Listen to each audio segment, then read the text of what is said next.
This episode of Horror Movie Talk brought to you by The Woods. Oh, fuck, not the woods. Nothing good ever happens in the woods. Hello and welcome to Horror Movie Talk. An opinionated and accidentally funny horror movie review show. Go, go, go, go, go, go, go, go, go.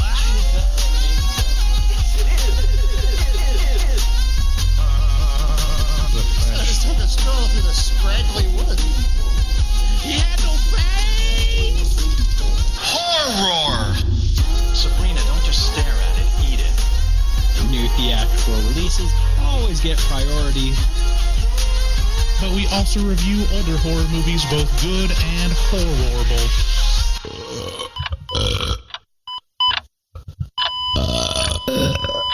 Wow, that didn't sound good. Hey, guys. Hello. It's us, Horror Movie Talk. I'm Bryce Hanson. I hold a PhD in spookology. And across from me sits... I am Professor David Day, the foremost expert in scare meow meows. We got a great show today. We'll be reviewing a new release, because those happen now. Yeah. Called In the Earth. It's in the earth. Mm-hmm. It's not outside of it. It's in it. So interested to hear what you have to say about this. I have an assumption of your take on this movie. I don't have any assumption of your take. I feel like this could go either way for you. Anyways, we'll get into it. What's your assumption? We'll get there. We'll get there. Well, mostly I want to hear. I don't want to affect it. It's like it's science. I don't want to you can't interfere by observing. You can't affect it. So, before we get into the show, there's something that you got to know. We have the coolest fans in the world, the best community of any podcast you've ever listened to. Check us out on social media, especially at our Facebook group on Facebook. Yeah, that's where you find that. You want to talk about science? We've done the science on that. That's real shit. Every time I'm on Twitch, there's a bunch of really kind people gifting subs around, and they talk to each other very nicely and respectfully, right. And they're all super interested in horror movies and good discussion. It's very rare that someone slips through that's like not good, and we get rid of them pretty quick on the Facebook. It hasn't happened. Check out our website at horrormovietalk.com. You'll find past episodes and links to all the things. Every second Saturday we have a watch party, so look out for that. That's another reason to follow us on Facebook, because we announced that. We watch a horror movie with our fans, and I think since we started doing Twitch, there's actually an option to have the camera feed of us watching it. So I think we'll probably do that. Oh, yeah. In the near future. Oh yeah, that's going to be. I'm very excited about that. In fact, may end up doing it more than just every second Saturday. Just saying. Speaking of Twitch, we have Twitch, and David has been streaming, playing a lot of Dead by Daylight. And I've gone on there a couple times. Catch me most Saturday nights, and then I'll kind of intermittent. You know, you got to be on the Facebook group or on our Twitter or something like that, or just follow us on twitch.tv/horrormovietalk, and you'll get notifications for when I go live. And if you're just a regular fan and you have an Amazon Prime account, like you can just give us free money if you go on Twitch and by subbing with your Amazon, you get like a free sub through Amazon Prime. We post new episodes of this show every Wednesday, so please subscribe and leave reviews on all the places. If you want to leave us a voicemail, call 682-253-4468. Don't talk about this next point. This is we got to. Are you going to talk about it? Have you wanted to do it for this episode? Well, we have a big announcement. We'll figure out. Maybe we'll talk in the mid-roll. You want to talk in the mid-roll about it a little bit? That's a good idea. Yeah. Stay tuned for the mid-roll, because we have some interest. And then in the episode we're recording after this one, it's a whole bit, because we need some time to talk about this incredible thing that is happening to Horror Movie Talk. Right. Yeah. So stay tuned for some exciting news about Horror Movie Talk. If you're new to the show, we start out by giving a brief review and our score for the movie. We don't give out any spoilers until the spoiler section. We score on a scale of 1 to 10, 1 being a miserable dredge where it makes you angry, 5 being an average film that hits all the expected marks, and 10 being so good it transcends genre boundaries. After we give our score, again, we get into spoilers. We'll mark it so you can bounce. If you haven't seen this movie, which I'm assuming a lot of people haven't, you can just listen to our take on it. It's going to be like rentable very soon, I assume. Like, this has been in the theaters for a little while and it's on its way out already. It's only been in the theaters for about 2 weeks, I think, right? At least 3. I think it might have been there for longer. I'll take a look and see what the but says it came out April 16th, so only 2 weeks. Really? Yeah, only actually one full week as we're recording it. Huh. Yeah. But it did just come out. Yeah, so, but I don't think you're wrong. I mean, it's already been demoted. It's gone from the main theater at our theater to the niche theater. Yeah. And it's horror movies don't last that long, especially like if it's a middling budget. Yeah, if it's a middling one, it's on its way out. Later on, we'll do a special new bit, something that has been a long time coming that we really need to take care of. We're going to go through some erratum, so some errors that we have made on past shows that we've been called out on that we just need to make right. That's good. It's good. You know, it's how you know you're listening to an honest show. I think it's a good idea. So, without further ado, let's get into the movie. Again, we saw In the Earth, and like camping, it was intense. It was intense. No. Here is the trailer.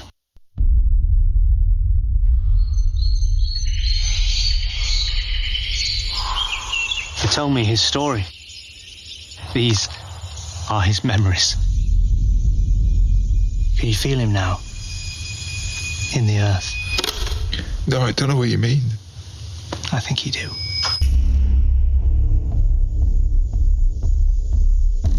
So what are you working on? Searching ways of making crops more efficient. Funny place to study crops in a forest. We had to send a rescue party in to get a group out a couple of months ago. They got lost. Why didn't they use GPRS? There's no phone reception in there. People get a bit funny in the woods sometimes.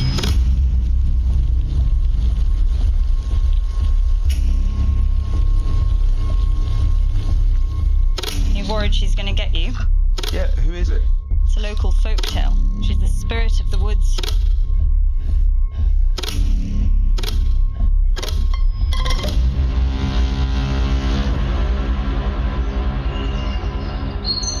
Wake up. Something's there. Listen. Someone's watching us.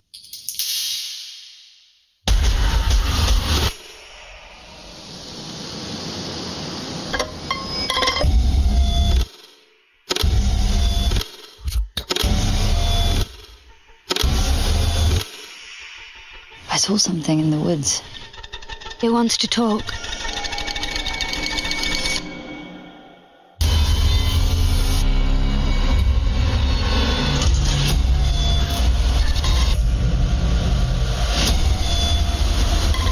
What do you want? Everything seems to just keep us here.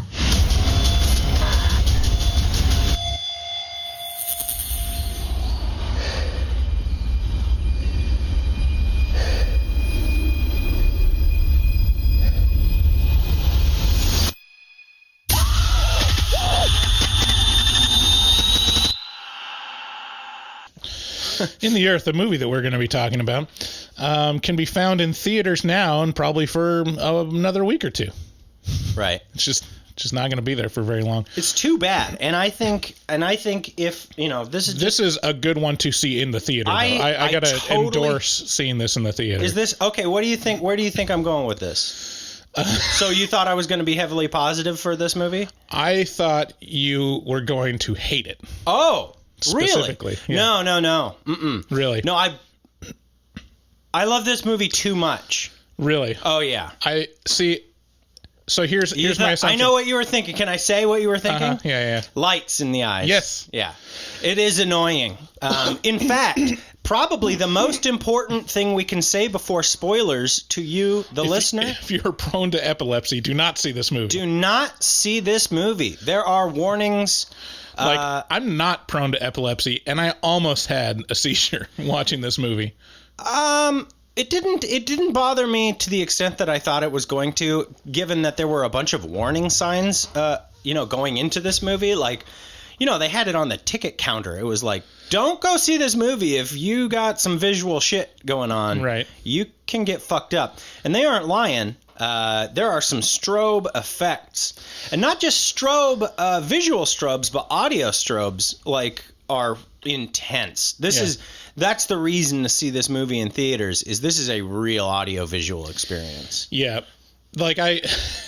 You've in the past complained about if there's a flashlight in the movie, if they shine it towards the camera, you get real bothered by that. There is no point to doing that, though.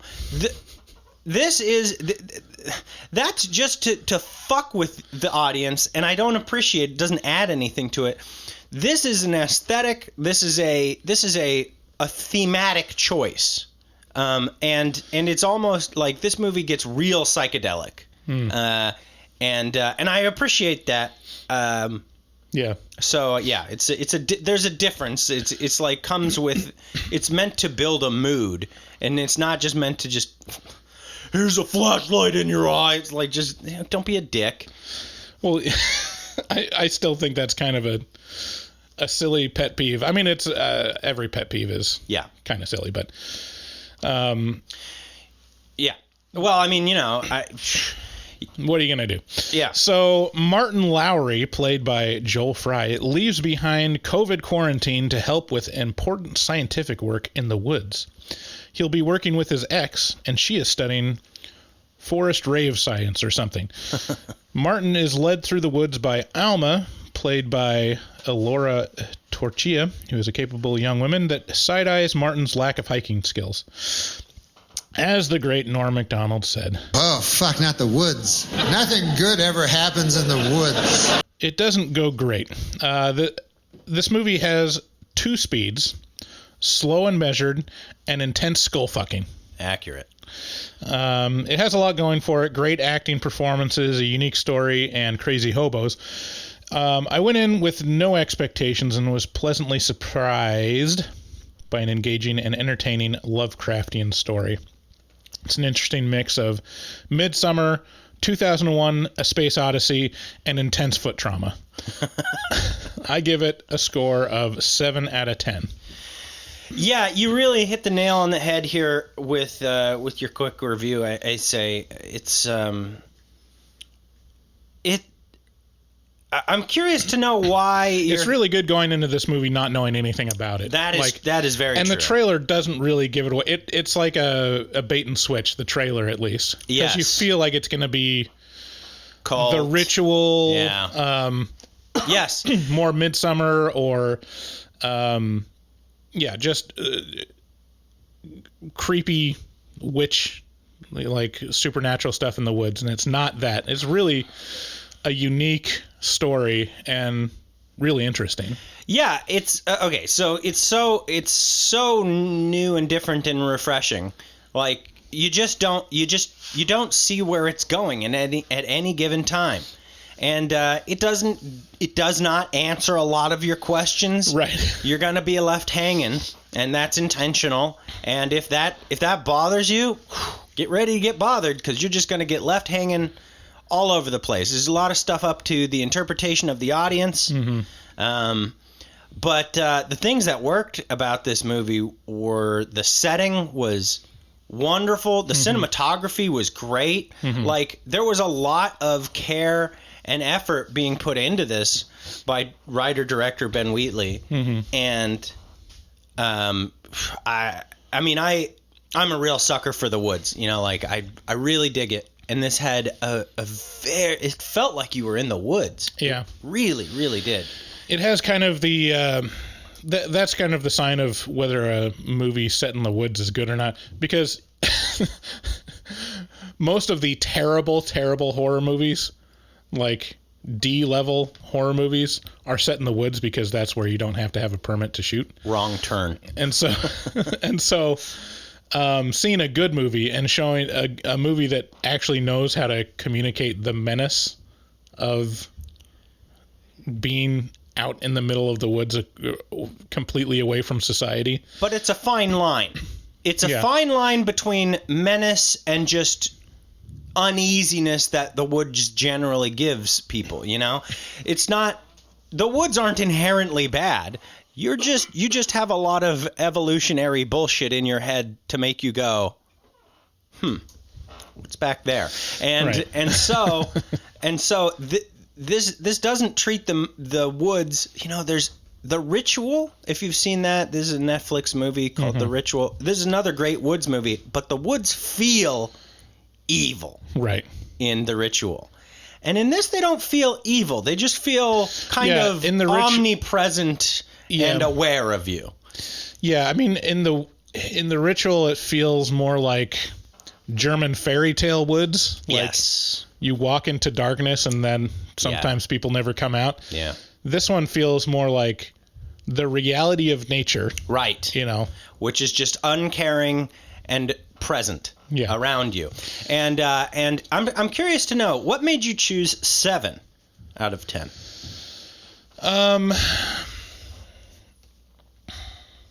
I don't know. I mean, it didn't blow me away. Like, it's not, I don't know if I'll ever watch it again. Yeah. Or like, I'm not super enthusiastic about it, but I really appreciated it as a decent movie that was a good viewing experience, and entertaining. It wasn't any one thing that I really like very strongly. It was just really more than passable. Makes sense. Right. Okay. For me, I'd say this is a 9 out of 10 because this got real close to a 10 out of 10 because this movie is very much my thing. This movie is, before anything else, a vibe. Yeah.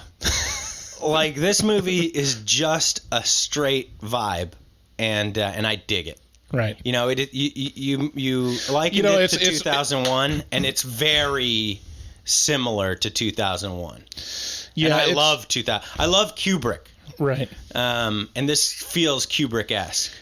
Yeah, it's not cold and unfeeling like Kubrick. It's more in touch with humanity. I'm in touch with humanity. Yeah.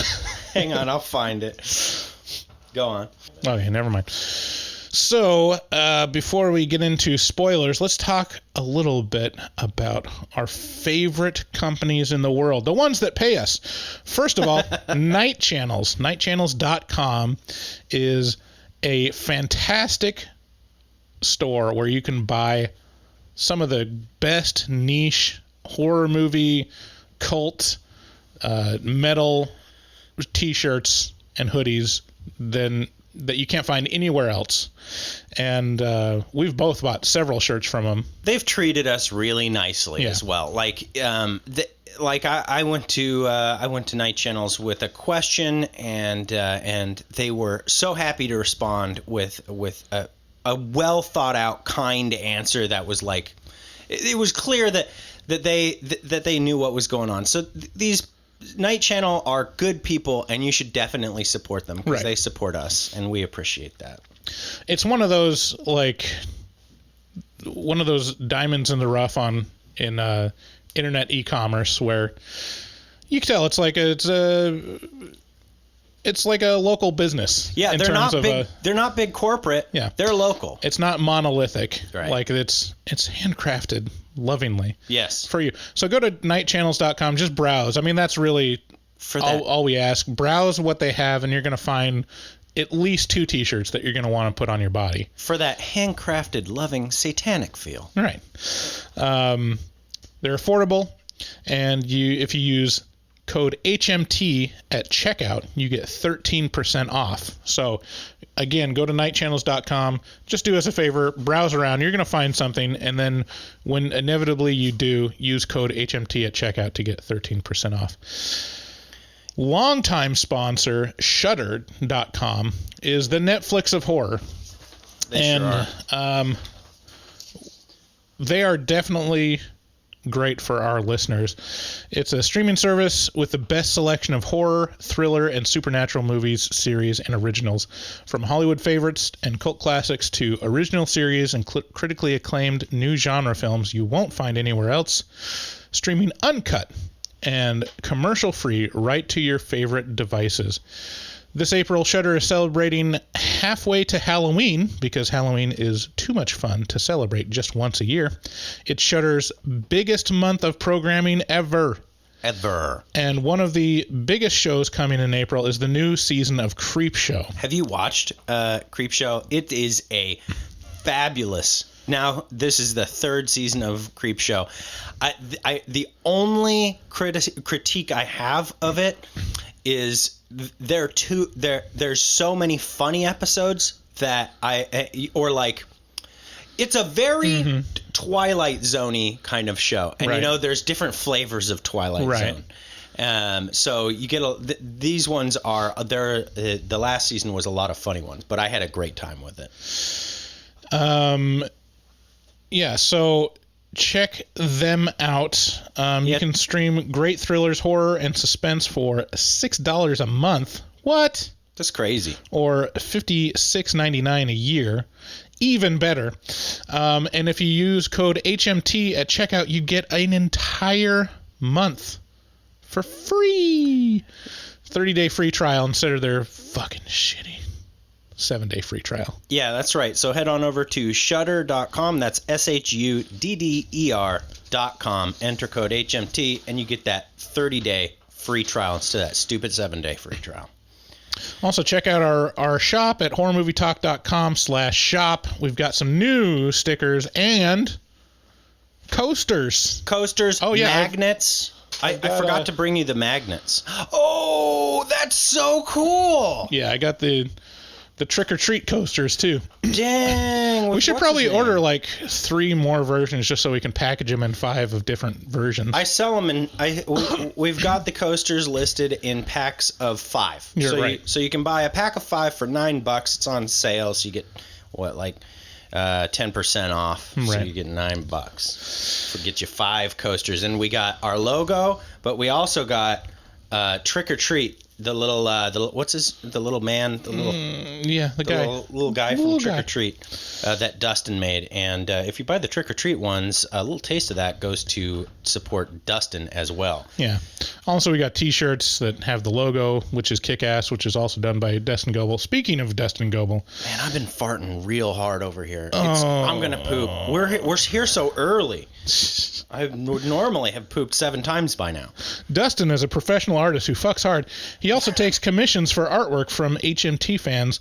And Jessica on our Facebook group posted some of the custom artwork that he's done for her, and it's just so awesome. It is. He did a Tromeo and Juliet and Cannibal the Musical commission for her, and they just look fantastic. It looks like a professional hard fucking artist did them. And he doesn't value himself enough, dude, and so it's real cheap. Yeah, you gotta get in while Dustin still feels bad about himself. You gotta get into this early because eventually, hundreds of episodes of HMT later, he's gonna be like, I fuck real hard, and you're gonna get those prices are gonna go up, baby. They got nowhere to go. Yeah, he's charging about half of what he should, in my opinion, I agree. For these commissions. So check him out on Instagram at dgoebel00. That's at DGOEBEL00, and make your artistic dreams come true. If you want to leave us a voicemail, call 682-253-4468. Thanks again for listening, and David's going to take a shit.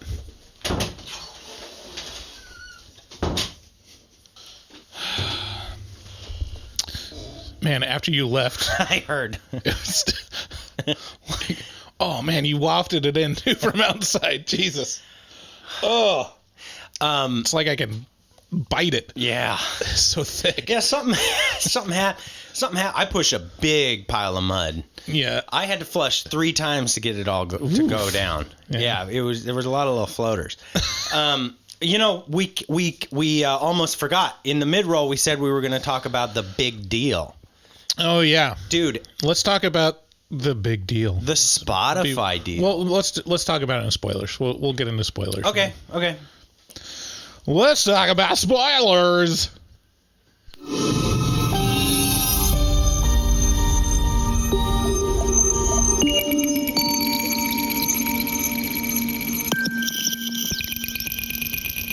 Spoilers.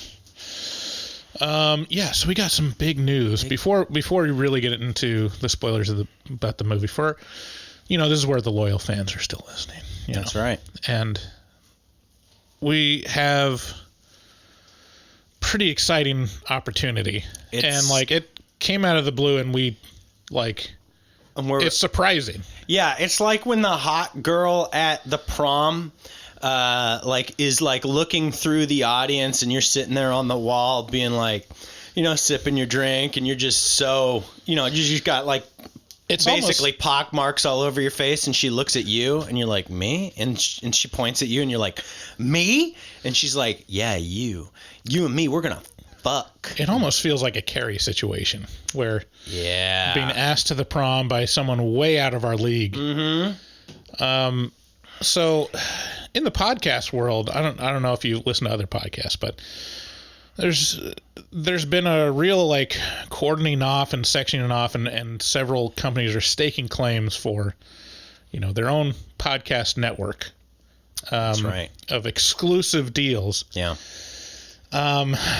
Most notable is Joe Rogan. And Spotify exclusive. Last podcast on the left. Yeah. They went exclusively Spotify, so you can't find them anywhere else but on Spotify. And I'm still reeling. Spotify reached out to us.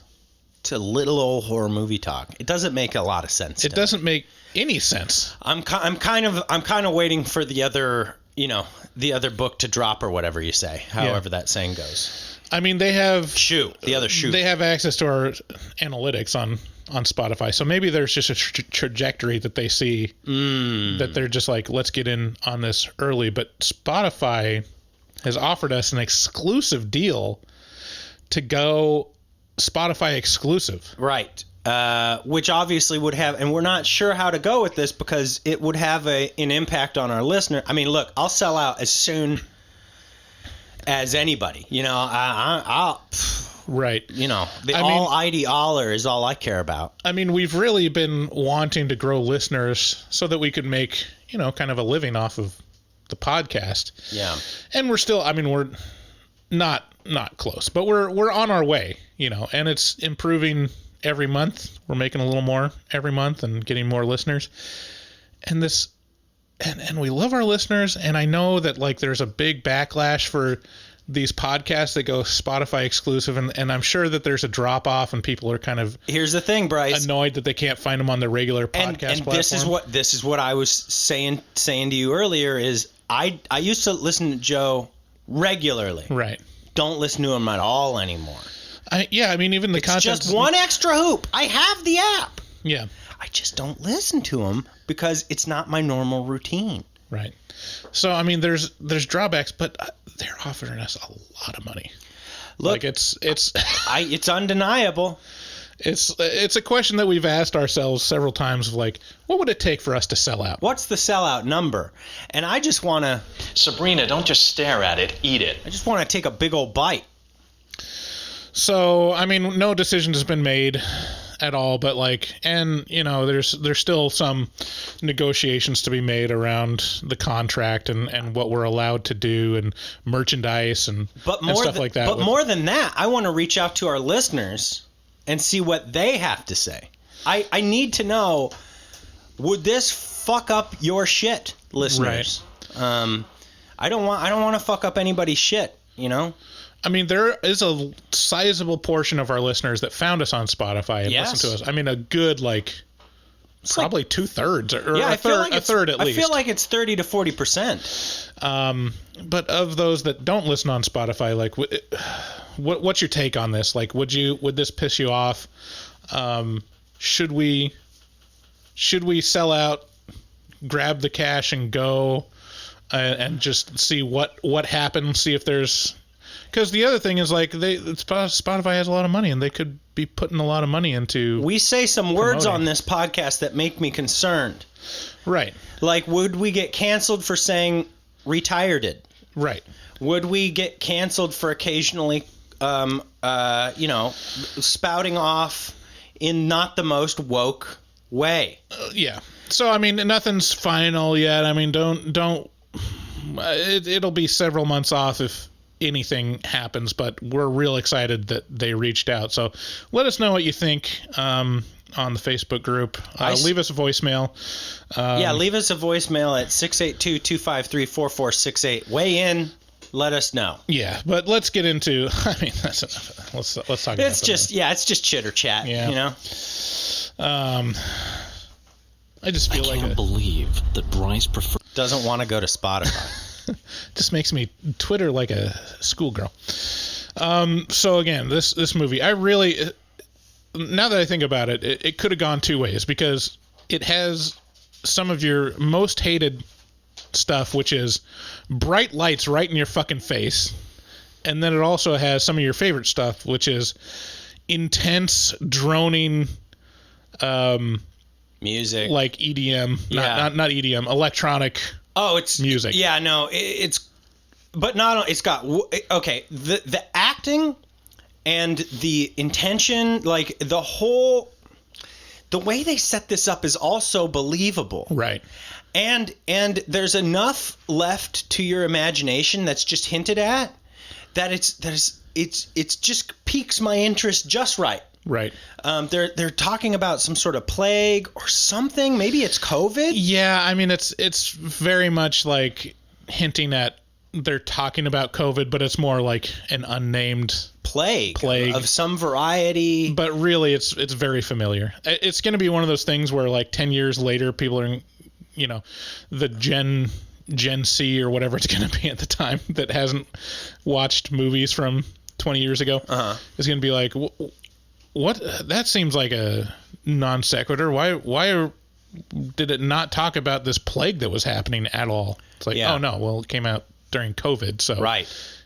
It just had shorthand of everyone knew, like, you're suspicious of whether people have been in quarantine or whether they have a disease, and try to spray them with, Purell. It's a little gaslighty. This whole movie is a little like, I'm not going to show you my whole hand. Yeah. You don't get to know everything. Sorry.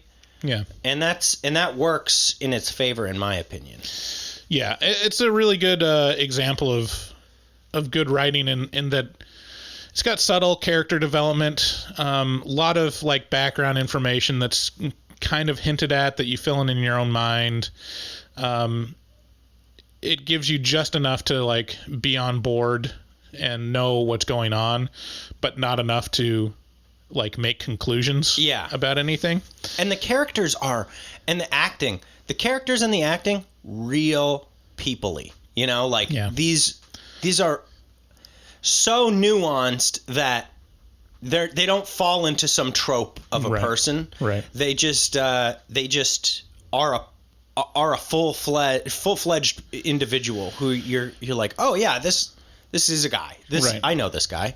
Right. So it opens with hammer time. Some faceless person is hammering at a stone and gets a little chip off and lovingly places it in the soil and covers it, so it's like a Viet Cong trap. It's laid, which would not be effective. Oh wow, I'm coming full circle now. Yeah. Whoa!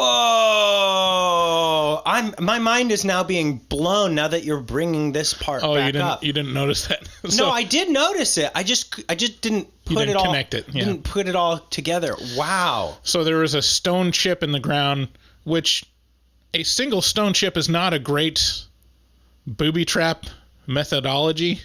No. You know, because people step in lots of places. It reminded me, it was so druidic in the way that this whole thing happened, right?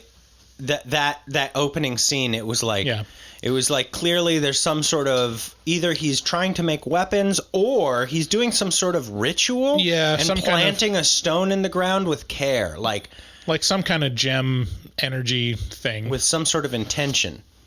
Have you ever been around people that are into like minerals? One of my best friends, actually, one of my very best friends and patron, one of the longest patrons that we have had. I just went camping with him last week. He is a rock hound. Well, I'm not talking about collector. I'm talking about like energies. Like you place the stone. Oh, that's my wife. On your chest. Yeah, my wife is into that shit. Yeah. Yeah, a little apologetically, but so it feels kind of like that. My therapist like has a ton of just like these minerals and weird, shiny rocks, just completely covering this coffee table. Your therapist, huh? And it's got this explains a lot. I get it now. And he's got like a book that explains like this is what this mineral does, and it does if you want to ward off.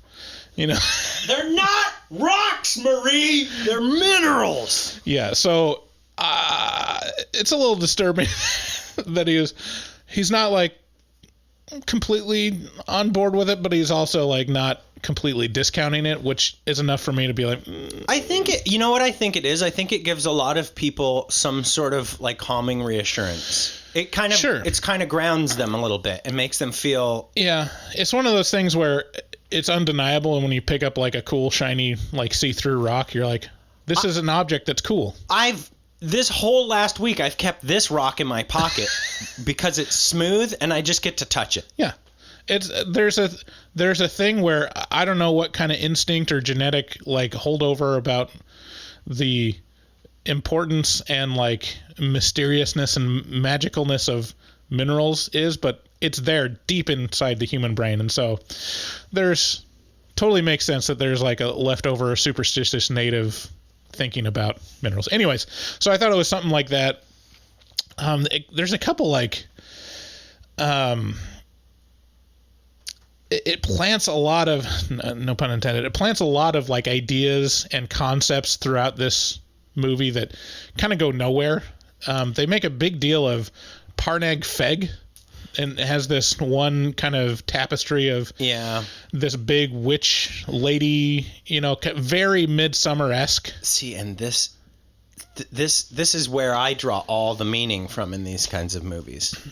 Is I go, it's all intentional. I go, this is like a Kubrick. It's like Kubrick was so important in my childhood. Like I just watched a ton of Kubrick movies and was so enthralled in the puzzle of it, and then my teachers at school would say, you got to look for the deeper meaning in stories. And so then that became like some sort of weird mantra.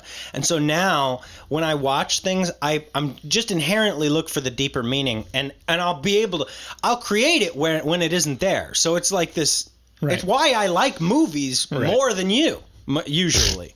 No, it's why I give higher scores to movies on a more regular basis than you, I think, is because I will give it more credit than it's due by making shit up about it in my head.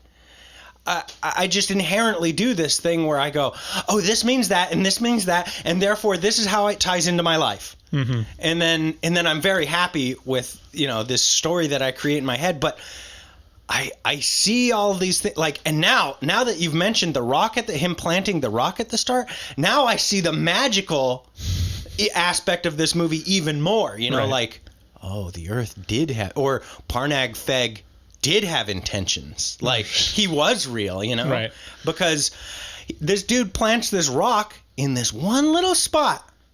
And then he sets a chain of events in motion because of this rock that alter the course of the whole movie. So the main idea, like what it does give you, that it states like outright is that what they're studying in the forest is plant growth and alternative like planting methods to improve crops, and they're using the forest because it's super fertile. But also, Martin's ex is kind of an expert on kind of I can't remember what they call it, but it's the like underground network of roots and fungus and mycelium. So mycelium, Matt, is the network of root structures of mushrooms. And mushrooms, when you see a mushroom, that's just the fruiting body of the actual fungus organism, which is the mycelium, Matt. Right. This network of roots underground. And so what this movie is kind of supposing is that all of life, all of the plants in the earth are connected via this underground network of roots, and they're all communicating with each other and with the rest of the world. Right. Well, I mean, at least I think they say nationwide. I don't know how it would go into the ocean. Sure. Yeah, it's hard to know. So that's kind of what they're studying. And Martin shows up at kind of a lodge to get ready to go, and they set up a lot. How they're making sure that he's capable of, being in the woods, because the forest is a hostile environment. Right. And it really underlines that. And for the reason being, for some reason, it's a 2-day hike. There's no other way to get there but to hike. Yeah. Which is so actually, I mean, I'm sorry, I cut you off. They have a scientific research station that's a 2-day hike with like intense. Once they get there, you see like all these like heavy speakers and lighting rigs and tents. Like someone just hoofed all that stuff into this camp. Like there's no ATVs or right. Anything that could have gone over land. So like a bike. I do have a little bit of the ability to kind of extrapolate on this. So there are things called like experimental forests or research forests where there are. So this is just in America. I don't know about in Britain. I think this was probably took place in Britain. Yeah, it's a very, very British movie. But so having worked for the Forest Service for a good amount of time, you get familiar with this kind of thing. There are experimental forests, there are research forests and this kind of thing. There are also wildernesses, and all of these have different rules, right? In wildernesses, no motors are allowed. And sure. to the extent that if there is a fire burning in a wilderness, you're not allowed to bring chainsaws in, right? You're not allowed to drive into a wilderness. You're not allowed to bring motors into these places, and unless you get an exemption, right? Right. So there are and with experimental forests, the rules vary, but these things do exist, and I mean, but yes, I mean, how about electric bike? Right? Yeah, no. I mean, that would have less impact, sure, than walking. But the whole premise behind it is to leave it as right. It's very much like that's where kind of the artifice comes out, because the whole point is to have them secluded and not able to escape. Right. And this is where it is really Lovecraftian to me. Like this is a very like Lovecraft template. Yeah. Where it's scientific research. We learn later that there's like an element of necromancy and what's it called? Druidicism, alchemy, necromancy. Oh, yeah. There's some scientist out in the woods, out in the wilderness, that may or may not have gone mad. Yeah, we don't quite know. Like it's fourth hand. Like recountings of what happened. It's very interesting. And it's very, very Lovecraftian. Yeah. There's a warlock mentioned. Yeah, necromancer, warlock. Yeah. Right. So that's kind of like the feel of the movie. It doesn't really go super hard into that until the very end. But there is some of those themes. they're hiking in, and some stuff seems off. You know, there's mention of a family that kind of disappeared. Yeah. And they come across... There was a couple mentions of a couple different groups that have like, oh, we didn't see them we had to go in and but they rescue these people. They don't seem that concerned. No. Yeah. There's like, well, that's the woods for you. The woods are crazy.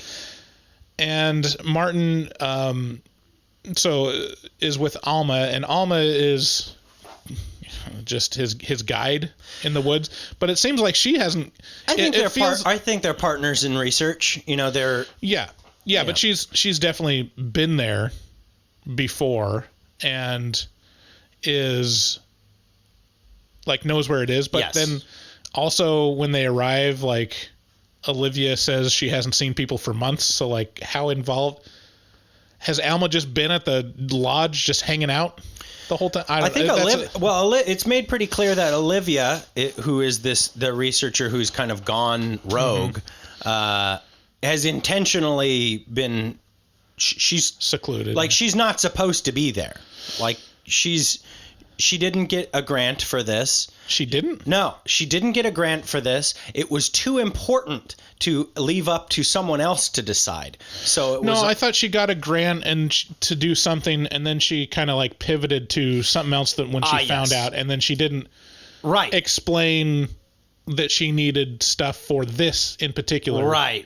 So she got this grant on mycelium or whatever. Well, yeah, she said one thing, but she was really going to do something else. It's like at some point, you do scientific research on like the fungus mat, and then you find like a book from the 1600s, and you're like, no, this is more important. You spent your whole research grant on EDM setup to play EDM in the woods?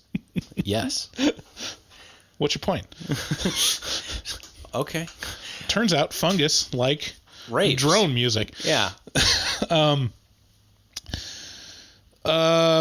So they come across a campsite that's obviously the scene of a murder. What's the protocol for this? What would you do if you're out camping and you come across like a full-on campsite that either looks like it was eaten by a grizzly bear or torn apart by a knife-wielding maniac? It did not look as though some sort of struggle had gone down there necessarily. It is strange to have the tent was ripped open. No, it was just unzipped. Was it? Yeah. But I mean, it was all fairly fresh gear, and it had clearly been abandoned. You know, so really, I mean, these sorts of things do happen in the woods, and you don't. I mean, you may make mention of it. You know, you may go back and be like, saw a thing. Like, really, the way it would work is these people would all have radios, and then they would call back to dispatch and be like, well, there's a thing out here. I don't know. Yeah. I don't know. I'm not a cop. You know, right? Send some cops, I guess, maybe. Well, they didn't do that. No, they just kept walking. They didn't even have radios, which seems. Well, I think they did have radios, but then it got damaged. So they're walking along, and after they see this campsite, they set up camp. Jesus Christ! They set up camp, and then they're just beat to shit in the night, dude. Like intensely beaten. Yeah. Until like they're unconscious, basically. Yeah. And they wake up in the morning and find that their equipment has been ruined and their shoes are stolen. Yes. Yeah, it's brutal, and it's fast, and it's so shocking. And it kind of sets up the methodology for the rest of this movie, the way this movie's going to treat your senses. Yeah. Which is like... Speaking of senses, are you farting more? No. I feel like something's wafting over. It's probably my breath. Okay. Continue. Yeah, so it just feels... It's just a taste of what's coming, which is like... And by the way, like... This is so undeniably loud, right? Right. Okay, thank you. Like, this movie was so fucking loud. Yeah. It was... Loud and bright and intense. Yes. Like, it's... I watched it last night, and it had moved from like the main theater into like the living room theater, and so there was literally like 4 people in there. Probably you said you saw it with like 3 people. Yeah. So, but those living room theaters are smaller, and it feels like it's more intense in terms of sound. The sound was crushingly loud. I really feel like that's what I like about this theater, though, is that the sound is like really good compared to Regal. It's astonishingly loud. I will say, like, just a quick mention, other movies that are out right now. There's an anime movie out called Demon Slayer. Listen, if you're a 30-something, you don't fucking know what's going on, probably. You know, you're just kind of, like, you don't want to admit it, but you're just kind of an old guy or gal. At some point, there was an inflection point with anime to where when we were younger, it was like, dude, I discovered this weird, like, cool, like, animation from Japan. And there's, like, these 1 or 2 movies that you're like, Ghost in the Shell, Akira. Yeah, like, it's so cool. And, like, there might be one person out of your entire school that knows about manga. Neon Genesis Evangelion. And then somehow, like, an inflection point happened, and it's like the main pop culture. For some reason, everyone's listening to K-pop, like watching anime, and they've watched, like, they're following 10 different anime shows that are in episodes like 1030 at this point. So I get to the theater on a Thursday night and in the middle of COVID, and I'm like, you know, just racing for the Thursday crowd, which is nothing. Right. I get there, and it's the biggest crowd of people I've ever seen. and some of that may be informed by the fact that it's been a year since I've been in any crowd at all. And then I'm approached by 15-year-olds of just every variety, just running up to me and being like, "Are you seeing Demon Slayer?" And I'm like, "No, what? No. Why would I do that? No, please, no." And they're all under the age of 21, and this movie's a rated R movie, and they can't get in, and they need somebody over the age of 21. And I look perpetually stoned all the time. My eyes are constantly bloodshot. I don't know why. They're just red all the time. And this is how I've been my whole life. And I apparently look very old because every child in this movie theater or in this line was like, "Are you seeing Demon Slayer?" I was like, no. How many were there? A lot of kids there when you went? No, there was no one. Yeah. I mean, I was there at 8:45 though, so there was okay. It was late. I think there was a later showing of Demon Slayer though. I saw on the times, but there was no one there. Dude, this one it might have been too early. It was so crazy that this one kid got out of line to go try and see if he could, like, shoosh through. Like, he thought the ticket he was behind me in line. He comes back, like, right as I'm about to hit the counter, and he's like, he just gets in front of me. You know, he thinks he's going to be cool, and I go, "Hey, get out of here. You're not." Yeah. And he's like, "Oh, no, I was here in line." And I tap him on the shoulder again, and I go, "It's time to go, man. You got to get out of here." He goes, "Oh, no, I was here." And I go, "We're going to have a thing. We can have a thing right here. I have no problem with this. But you got to get the fuck out of here." He just thought I was just going to sit there and take it. Yeah, you're the wrong guy to pull that move on. Do not fuck with me, son. I've been sitting in this line for a half hour. And he was like, oh. It was really that long? It was, yes. It was like 25 minutes. Jesus. Because all these kids were clogging up the fucking line with their, but I want to go. And they're like, show me your ID. And they're like, You know, so it was, anyway, this fucking kid. See, I would have taken advantage of it. I would have been like, yeah, for $50, I'll say I'm going with you. Buy a ticket for Demon Slayer and then just walk past and go in the earth. I just was irritated. Pocket the money. I just was irritated. Anyway, so yeah, Demon Slayer's a big deal right now, and it's rated R, so don't go if you're under 17. Right. Or go with someone over 21. We can't stop here. This is backcountry. It was serious backcountry. Okay, so an aside. Martin has had previously is just coming over ringworm. Yes. And ringworm is a fungus, and I feel like I've been lied to my entire life. Oh? Why isn't ringworm a worm? I mean, I thought it was a worm that just sat in a ring in your skin. Yeah, if you were a wrestler, you knew. It's one of those things where I feel like I've heard that before, but it never like rang true until this movie. Like, oh no, it's a fungus. It's just like a rash. It sounds much worse than it is. It sounds... Ew! Because don't you get ringworm by like stepping in shit? Like, isn't it like a feces thing? Boy, man, you're asking the wrong guy. Well, actually, you'd think it. I have some rash issues. If you're on our Twitch stream, you'll get to hear a lot about me and my skin problems.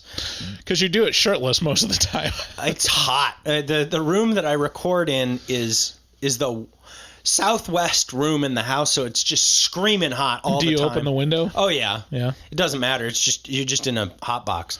No crosswind. No. Well, I got to keep the door closed, keep my kids out of the stream. But yeah, I mean, but interestingly, Manscaped is the only soap and lotion that doesn't. In fact, it seems to protect me against my rash outbreaks. Not ringworm, but similar. So yeah, but Martin in this story, man, I feel so bad for this guy. This character gets fucked every way you can get fucked. So yeah, they get their shoe stolen, and probably the most important like turning point in the plot is Martin steps on this rock that was planted in the after beginning his of the shoes are taken, and just gashes the fuck out of his foot, like flappy skin gash. You know, and that's not the end of the foot trauma for poor Martin. Dude. Good Lord. Like, this could be like Foot Trauma, the movie, for a lot of it. And it's one of those things where... Let's go down the list. It so underlines like how fucked you can be in the woods, like by simple shit. Oh, yeah. Like if you get cut in the woods, that's a big problem. Like even if you watch like Survivor Man or someone like that, or someone that are expert, if they get any kind of cut, like just a scrape, they're like, fuck. Yeah. Because it could be infected and you could, die from that stuff. Yep, that's the truth. Do you mind if I go off script a little bit and we just go down the list of shit that happens to Martin? Yeah. So in terms of foot trauma, first off, he gets cut. And he steps on the rock that was carefully planted, I presume, at the start of the movie. The gem. The mineral. Well, I think it was obsidian or something. It's mineral, some flint. Oh, it was flint. Yes, that's what it was. Was it flint? It looked like granite. It was a nap. Well, no, it was a glass sort of based mineral because it was sharding off in that same way. They kind of like... Anyway. Yeah, he steps on this, gets this big gouge in the middle of his foot, just the middle of his foot, and then they meet this hobo in the woods, right? Who is again? None of these characters come off. None of them come off as overly this or that. Like, they just feel like people. It feels very realistic because they meet this hobo in the woods. Exactly. Both of them are standoffish. They're like, what the fuck is going on? But then it also seems like completely explainable because he's like, people are in quarantine. I decided to go live out in the woods, and please don't tell the park ranger about me. Yeah. And then he's like, but I'll help you with your foot. Yeah. I have the way to help you. Right. He's got an extra pair of shoes. He sews up the gash. So that's where it starts with the foot trauma, like repeat theme, because he wants to help Martin out, and the first thing he does is clean his wound and then, give it stitches, which looks like he just has a ball of twine and like a fish hook, and that is. You feel every pull of that rope while Martin's getting his foot operated on. It was nauseous making. Yeah. It's like, ugh. Ew. David. And then that, and then later on, So then Zach basically drugs them. Yeah. And it's great because he reveals himself to be some sort of weird zealot. Right. Some sort of like crazed, like he's like, I believe in this God that lives out in these woods. And they're like, Jesus Christ, we got to get away from this guy. He's got him tied to chairs and shit. And then he comes in and he's like, guess what? Your foot's infected. Gonna have to chop off some toes, which is the last thing you need to do to an infected foot is create huge. He's got a gash on the bottom of his foot, which is a problem, and the cure is chopping off his toes, which makes no sense whatsoever. Oh my God! Ew, David. It's rough. Yeah, let me tell you, and that is one of the best scenes in the movie because he's like, it's set up to be funny. It's very funny to me. Yeah. Where it's like, he's chopping. Can you just not move? Please don't move. It's going to be worse for you if you move. So I'm just going to take aim. You're making a lot of noise here and it's making me nervous. You're going to make me miss. It's like, everybody in the theater was like full of nervous laughter. They're like, oh God. Yeah. That was one of a couple pretty good like humorous moments to me. Yeah, like, this is my type of like I get glee out of these moments where it's like, can you calm down? Just relax. Relax. I'm just cutting off 3 or 4 toes. Ew, no, David. With a rusty axe. Yeah. I just sharpened it. Yeah. Quit your whining. See, I missed. Bang! And you're like, every time I flinched, every time he brought the axe down in quote practice. Right. But that is a great part of the movie because they set it up to where they're suspicious of him, but then they're put at ease because he's a nice hobo. Yeah. It's like, oh, he's a kind person. He's going to help us. He's suturing up our wounds. He's serving us elderberry tea, roots and stuff, that soup that he mixed for us. And they're like, great. And then as they start posing your body as they're passing out from being drugged, like Zach is explaining, like, yeah, so it's so easy to get people to trust you. All you gotta do is be kind. Just some kind words. There's a trait of trust. Yeah. And they'll just let you, give you drugs. Yeah. So now I'm gonna dress you in midsummer clothes and pose you in the woods and take photos of your bodies. Now kiss.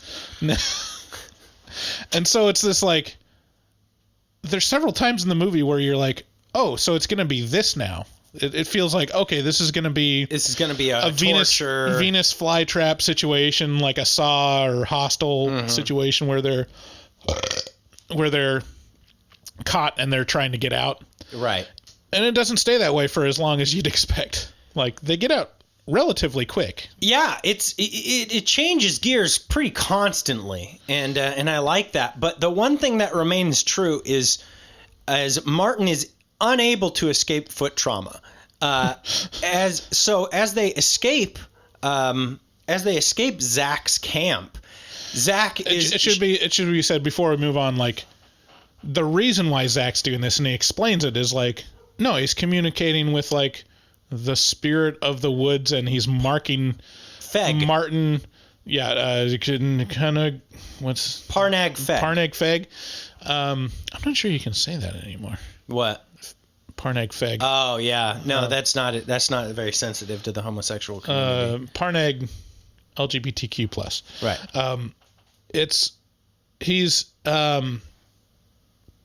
He's talking about how Martin's ex is doing, like, oh, she's approaching it from science. Like, that's not what the woods god likes. He likes worship and ritual and art. Imagery. Yeah. And so he's doing all this stuff. He desires macaroni pictures. So that's that the dreidel god from South Park? I can't remember. I desire macaroni pictures and shakers. So he's doing all this, and he's like cutting up Martin and like inserting runes and stuff into his skin. Yeah. And he's like looking at Martin. He's like, do you feel him? He's gonna talk to you. Do you feel it? And Martin's like, no. I feel fucking scared and my foot hurts. Can you let me go? Oh yeah, that's the other great part of the jumping back and forth. That's the great part of chopping off his toes. Zach goes, well, we got two choices. We can take you to the hospital, but I mean that's like a long ways away and it could be too late. We don't have enough time. Or we could chop off your toes. And Martin's like, well, I like option one. Let's just go. No, it's too late. It's really only one option. No, I think the first option, I think we can go. I mean, it's not. No. Okay, hold still.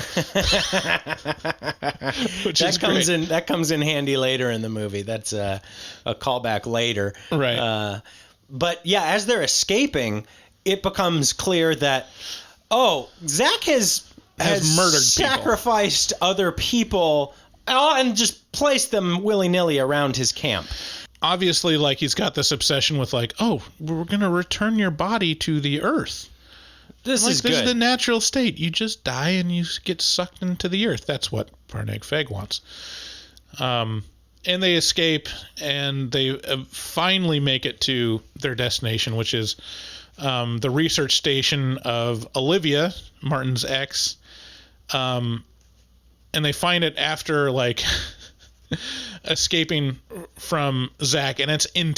Yeah. Like, this is the most intense part of the movie is he stumbles across these, like, microphones and these speakers and strobe lights. And all of a sudden it turns into, like, a real intense, like, skull fucking rave. Yes. Or, like, drone music. It's so, like I said, I did not experience epilepsy, but I was about, like, 2 seconds away from having a seizure from watching this sequence. It's definitely, at this point, the movie kind of skips back and forth between being a movie and a vibe. It just really, it's kind of like a psychedelic music video, right, if you will. So they find Olivia, and she explains how she's doing scientific research, and she kind of pivoted from doing, like, study on fungus to, I found this book about Parnag Feg, witches and Parnag Feg, and how to communicate to the spirit of the earth. And I'm just doing that now. Yeah. And it should be mentioned that Olivia was in a relationship with Martin, but also was married to Zach. Our boy Zach. Right. So she's really just kind of a little forest nymph there. And probably the reason why they... Not trying to slut shame. Where Zach and Olivia got together is they have a common interest of their secret laboratory that you cannot see. Yeah, don't come in here. We have pitches. Dirty pitches. Oh, man, what is that? That was from Harvey Birdman. Sure. So all of a sudden they realize, like, okay, Olivia's everybody's crazy out here. Kind of mad. Maybe we should go back home. It's almost like Olivia and Zach have made warring camps. Right. Like, one camp is attempting to contact Parnag Feg through scientific research, and the other camp is trying to contact Parnag Feg through murder and art. Right. It's a crapshoot, whichever one. I mean, who knows which will be right. Two warring factions. Maybe it requires all of those elements. And so they're like, can we get the fuck out of here? And Olivia's like, no, you can't go there. That's spore country. Because all around the campsite now is, like, these fungus spore mist. Yes, there's, like, this elusive mist that shows up whenever they want to leave. And this is what I really like about this movie is, like, it's not clear whether or not it seems like Parnag Feg is kind of real. Right. They're not able to leave. And it's circumstances beyond anyone's control. Yeah, and they make allusions to, like, this being an all-knowing, all-seeing, omnipotent, like, nature god, to where Olivia mentions, like, Martin, did you happen to have ringworm? Yeah. And he's like, oh, yeah, I did. And she's like, well, me too. And so did Zach. So it's alluding to the fact that, like, you were compelled. This has a mind, and it's bringing you in, which is actually one of the most frightening things in nature is, like, parasites or, like, different things that evolve to fuck with other organisms. Oh, man. To where it's like, parasitic relationships. The life cycle of this particular parasite is it lands on grass, and then the ants eat it, and it fucks with their mind to where it climbs up to the very tippy top of the grass. It's compelled to do this. And then cows eat the grass and ingest the infected ant, and then the organism has the parasite has its last part of the life cycle, which lives in cows. Or it does that like through 3 species, and it's like, how does this happen? It's like toxoplasmosis with cats, where the cat, when a mouse eats something that has some cat piss on it, then suddenly it becomes infected with toxoplasmosis and becomes like loving towards the cat. It's like, oh, you're the best. Hey, kitty, how you go? Oh my god! Oh dear God! Which some people think is the explanation for why people like cats. Yeah. Which is like, oh, we're drugged by cat shit. Right.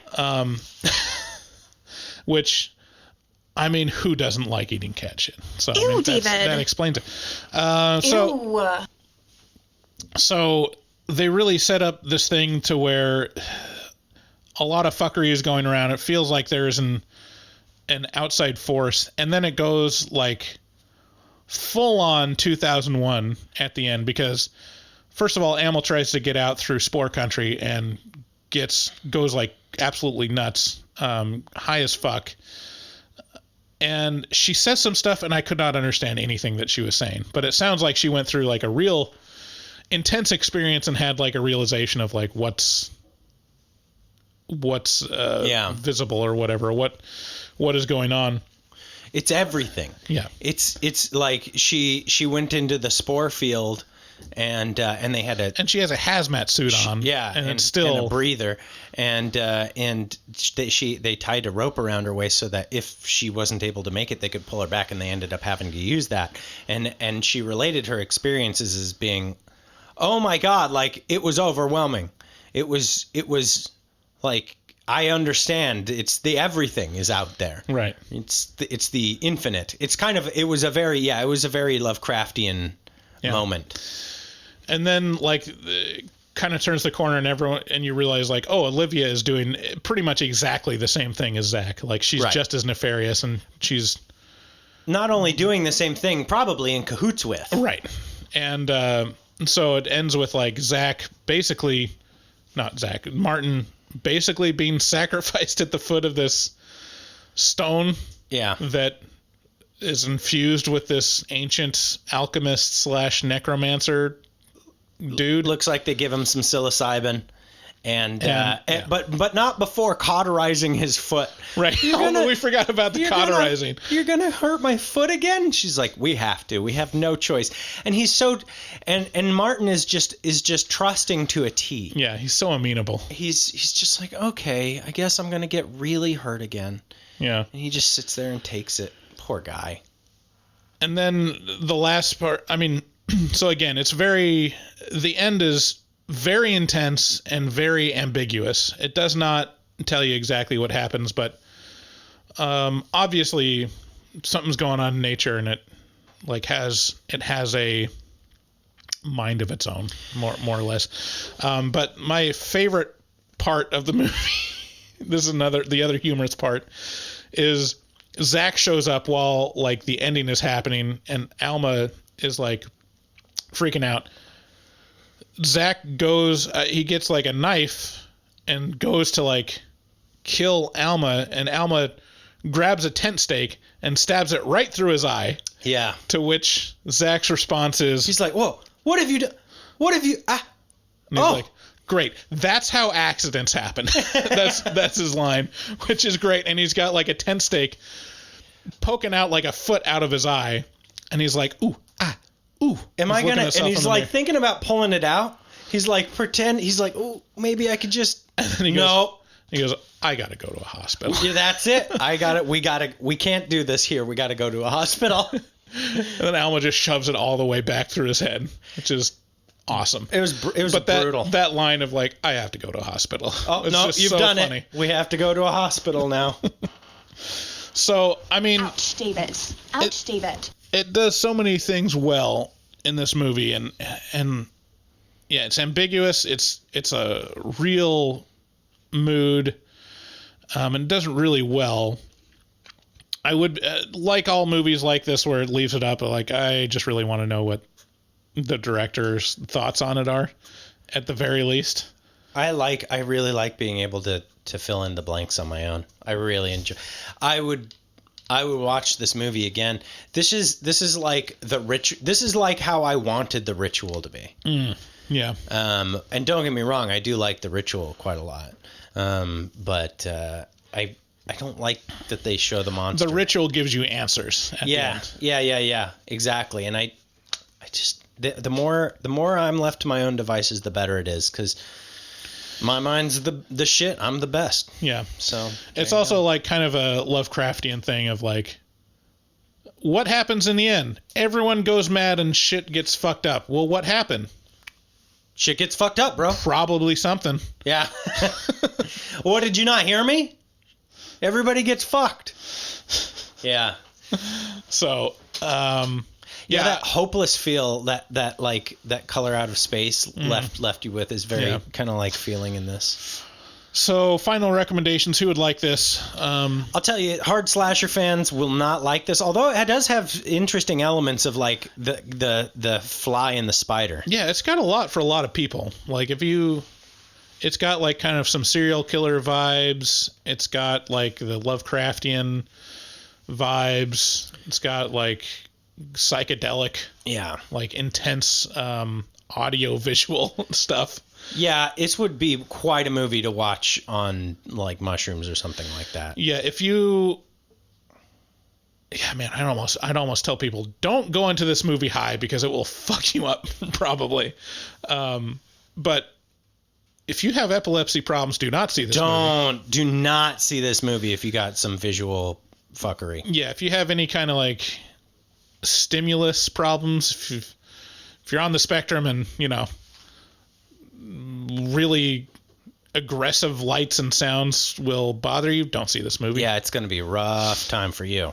But yeah, it's good. I really enjoyed it, and I was pleasantly surprised by it. So yeah, same. Go see it. All right. So before we close out, we have a new section, our erratum section. Do you want me to clap? No. Okay. Where we aren't the best researched podcast out there. I would venture to say we're one of the worst. And we're often corrected by our listeners of like, you were completely wrong on this. Like how far off could you be? And it's one of those things where you don't realize how often it happens until someone points it out to you. Because I always like have this, you know, I've been wrong a lot. I know it's hard for you to admit. Yeah. No, I mean I've been no, you've been wrong. Sorry, go ahead. Okay, I'm trying to think of a word. Incorrect. God damn it. Shut the fuck up. So I've been kind of like arrogant in the past of like, when I listen to other people's podcasts where they're like, they have a malapropism where like they say one word but mean another word, or they use the wrong word for the situation. I'm like, I know English. Right. I know vocabulary. What a moron. Yeah. What a fucking idiot. I know vocabulary. Or they're like, they say the wrong person or they get a fact wrong. I'm like, what a fool. What an idiot. And like, I would never do that. Right, I always use the right words.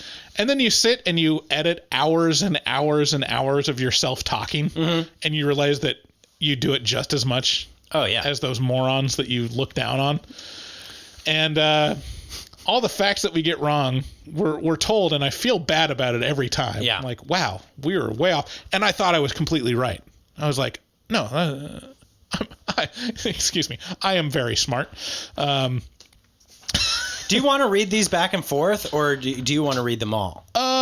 We can read them back and forth. Okay. I mean, we've both are equally wrong in a lot of these.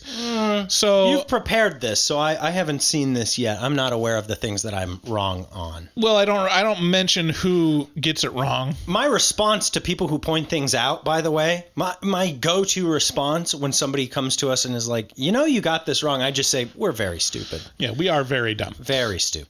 So here are some errors that we made. Again, we apologize in advance or after the fact, I guess. So we'll, here's a list of some of the things that listeners have brought us up.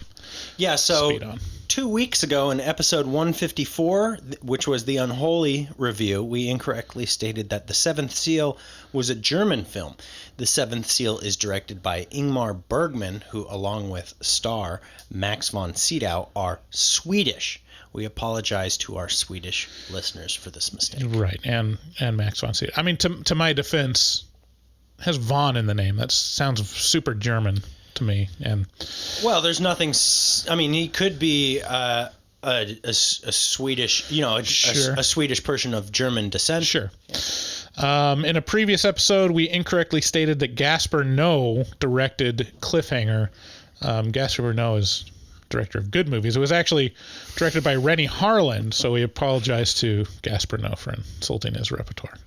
We also incorrectly stated in our Sleepaway Camp episode that Felicia Day was actually a transsexual. A listener corrected us and informed us that it was a male stand-in at the end of the film with that big swinging dong. Sorry, spoilers. In episode 133, we incorrectly stated that Jaws was directed by Quentin Tarantino because of a court order. Actually, Jaws was directed by Steven Spielberg. Right. In episode 36, we incorrectly stated that Michael Peel was, quote, a full-on convicted child rapist. These charges are actually still pending and are currently just allegations. Right. In episode 58, we incorrectly stated that David gave blowjobs under the I-5 bridge for $5. The figure was actually $3.75. Ew. Ew. In episode 9, we stated that an alien informed us a secret cabal of elite Mormons use the blood of children to power a portal to hell. It turns out that the alien was just a local homeless person on meth, and that it was actually Jehovah's Witnesses, not the Mormons. Yeah, so, I mean, we've been wrong. We're big enough to admit that we're wrong. In the future, we'll do better. We'll try to, at least glance at IMDb on some of these issues. I mean, it's really like egregious errors. I could have just asked you how much you charge. You could have. I could have just mentioned. I could have been like, hey, that's not actually the price. It's $3.75. But you forgot too. So, I mean, it's really hard to listen to you verbatim. You just talk. All right, so that's the show. Thanks for listening. Please share the podcast with a friend. If everyone shared the podcast with a friend, we would double in size. Which could be useful given that we could be, casting off a huge portion of our audience on a move to Spotify. Yeah, so please visit our website for all the links. Lots of ways to support the show if you're into it. Special thanks to Dustin Goebel, as always, for doing the artwork. He posted a mock-up of a coffee table table book that people were pretty enthusiastic about. Yeah, so, it's maybe look in the future for. I mean, we're thinking about doing a Kickstarter for it, but it's if anybody knows any book publishers, this is deadly serious. If anybody knows any book publishers or has connections, get at me. Drop us a line at info@horrormovietalk.com or send us a voicemail or hit us up on Facebook or Patreon, something like that, because we need to get some actual solid prices on what it would cost to publish a book. Mm-hmm. Because and all of that I would go towards funding Dustin's family. Right. Yeah, the plan is like we wouldn't take a cut from it at all. No. So thanks again for listening. We love you. We'll see you next time. If you want to leave us a voicemail again, it's 682-253-4468. Till next time, bye-bye. Bye. Looking for a podcast full of burps and gas, perverted cast, skinny and fat? Look no further. Horror Movie Talk is accidentally funny, begs to donate money, fake sponsors for dummies, and so much more. New episodes every hump day. They'll pickle your dickle for foreplay. Patreon members have it your way. Vote for a movie every month for the review. Choppa choppa, don't just stare at it, eat it like a taco. Put your tongue through the phone hoodie, Picasso. Look at them hot kids, swear not a pedo. Got me too'd with Cosby eating jello.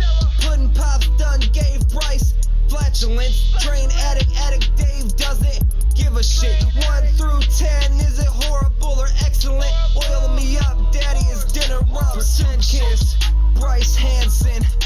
Look at them hot kids, Chris Henson. Masturbate with a crucifix, exorcist. Face hugger, chest bursters, alien. Linda Blair peed on Sigourney Weaver. I know it's true cause it came from social media. Patrick Bateman can't understand you. Stab you to death for rotten apple reviews. Opinionated podcaster with a doctorate. Spookology, doctor of philosophy. Bad gastritis, need colostomy. Turn Patreons into human centipedes. David Doobie Day, scare him, no expert. And Goble fucks hard, professional sexpert. Afterpods, taglines, and porno flicks. American Psycho, them guys pretty sick. Choppa choppa, don't just stare at it, eat it like a taco. Put your tongue through the phone hoodie, Picasso. Look at them hot kids, swear not a pedo. Got me too'd with Cosby eating jello. Pudding Pops done gave Bryce flatulence. Train addict Dave doesn't give a shit. 1 through 10, is it horrible or excellent? Oil me up, daddy, is dinner Robinson. Nothing good happens in the woods. Always get more than you bargain for. Got a pickle to dickle, machines tickle bitties. Killer on the phone, ain't no Sharon Stone. Vancouver, Portland, Oregon, and organs. Corona, COVID, curse, Lorona. Green River Killer, because reasons. Hallway of poop monster kids screaming. Ain't your ordinary dingleberry itinerary. 30-day shutter and jump scares, ain't fucking scary. Time for the spoilers with jokes and tropes. Use their white socks to catch their loads. Just show them one titty, pretty. Paganism you should worship, they Teflon dicks. Pacific Northwest, let them see one breast. Shifty eyes stay spooky, poor man's digress. Bugsy, HMT, Horror Movie Talk. Hold on, they don't like Halloween. Fuck them.